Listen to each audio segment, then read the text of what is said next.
Welcome to this week's video, where we will be taking another look into another of Dartmoor's stone rows, which is slightly different to the ones we saw last week, which were these Merry Vale stone rows. They are double stone rows running parallel east to west.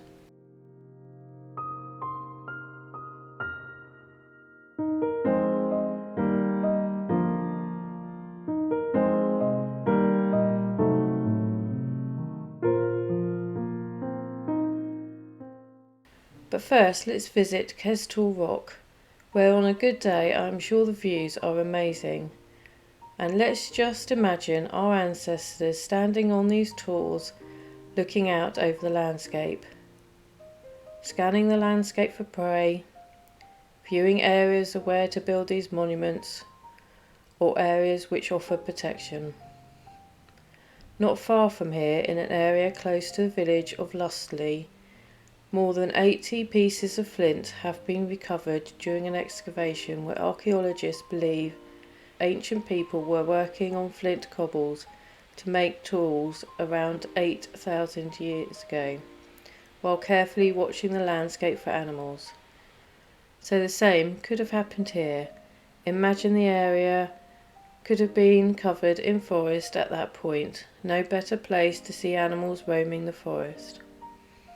Perhaps on these tours they planned where to deforest the areas for farming, where to build these stone monuments. As we look out, hidden in the mist, are the stone rows of Shoveldown.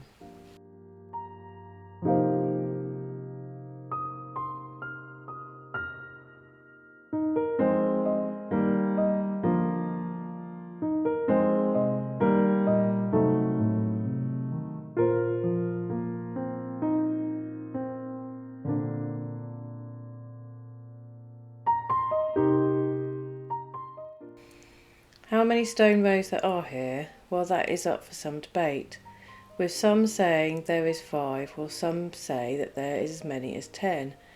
But it seems to be how people count them, as some could have been longer than what we see now, as they've been broken up in time. The National Monument Record list have them being 4 double stone rows and 1 single row. Walking along the first one, I came to what I thought was a cairn.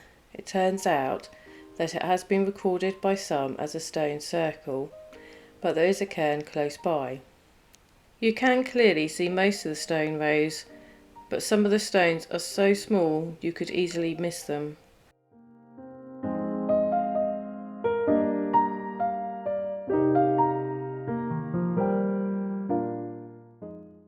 I've tried to mark them using Google Earth. These are the double stone rows that I could see, but there is mention of a single stone row which I could not find. This is just a rough guide. The red dot is the position of the stone circle or possible cairn, which some have reported it to be, but it could be both. It started as a stone circle and then a cairn was added at a later date. Just my thought. The blue dots are the cairns that are reported. But as you can see, there is no direct alignment of the stone rows, but could they be marking a pathway which could have been through the forest?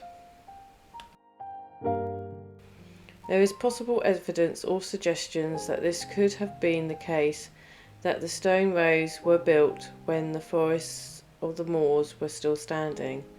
At Cholwich Town Stone Row, a stone row that has now gone, as it's now covered by China clay waste. Thankfully, this stone row was excavated around 1960, and during the excavation nothing at all was found which could possibly provide a date for the row.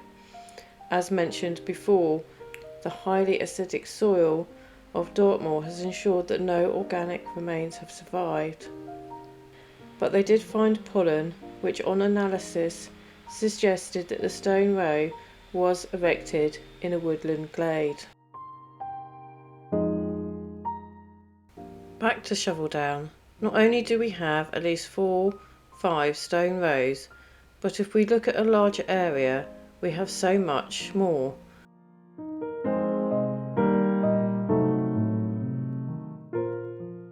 On this occasion, due to being wet through from the rain, I decided not to visit any further, but there is so much in the area to visit, including plenty of stone circles.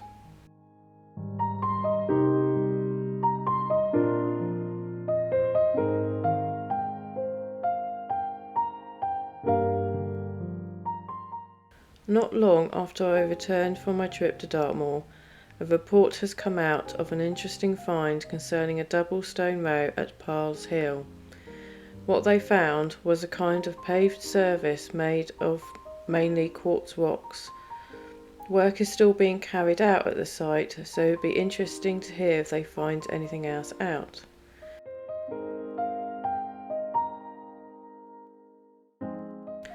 But it seems this isn't the first kind of paving found at these monuments, as a Bronze Age stone pathway that links stone circles has been uncovered for the first time since the 1930s at the Hurlers Stone Circles at Bodmin Moor, Cornwall.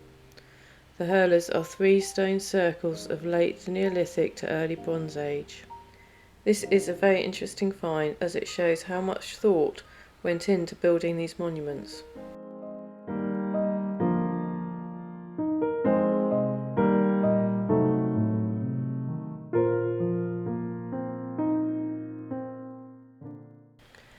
I have mentioned many times that these stone rows are possibly late Neolithic to early Bronze Age in date, although it is difficult to date these monuments due to the lack of dating evidence.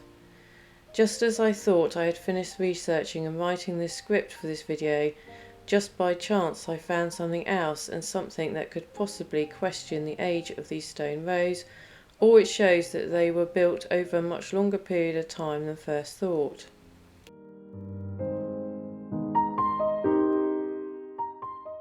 The age of these monuments have been brought into question with the find at Cut Hill.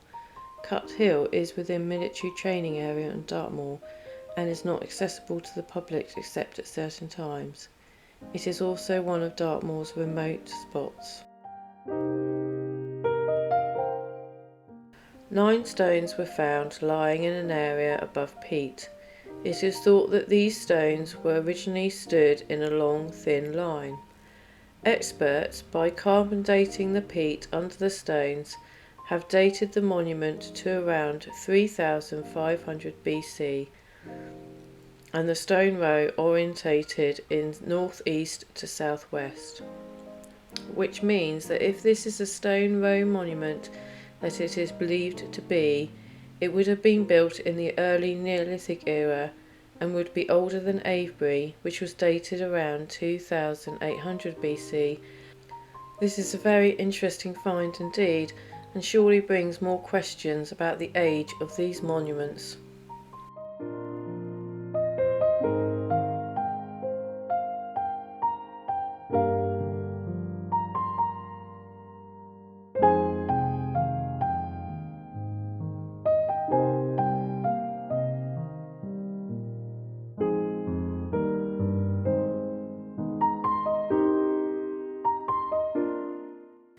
This is of course a brief look at these stone rows, and I have tried to find as much as I can about them, but I am sure there is still more information to be found. The purpose of these stone rows is still a mystery, but one I will still be looking at, and look forward to visiting more in the future, including visiting some next year when I go to Scotland. More research is being done within Dartmoor, and I will of course be keeping an eye out and report back anything I hear. It seems this area has a lot more secrets of our prehistory era hidden away, and hopefully in time these secrets will slowly be found.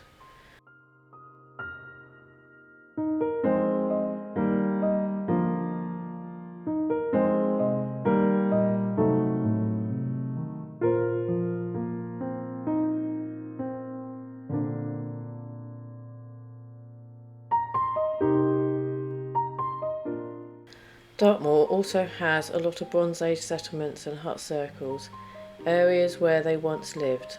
So join me next week where we'll be looking into the lives of the people that once lived here. I hope you enjoyed this video. Before I go, I would like to say a big thank you to the viewers and subscribers of the channel, to the Patreons and to those who have bought me coffee. This channel wouldn't be the same without you. Your support has made it all worthwhile, and I'm grateful beyond words. So if you're new here, don't forget to give it a thumbs up, subscribe to the channel for more contents like this. Also, click on the notification bell so you'll never miss an update. Until the next time, stay safe.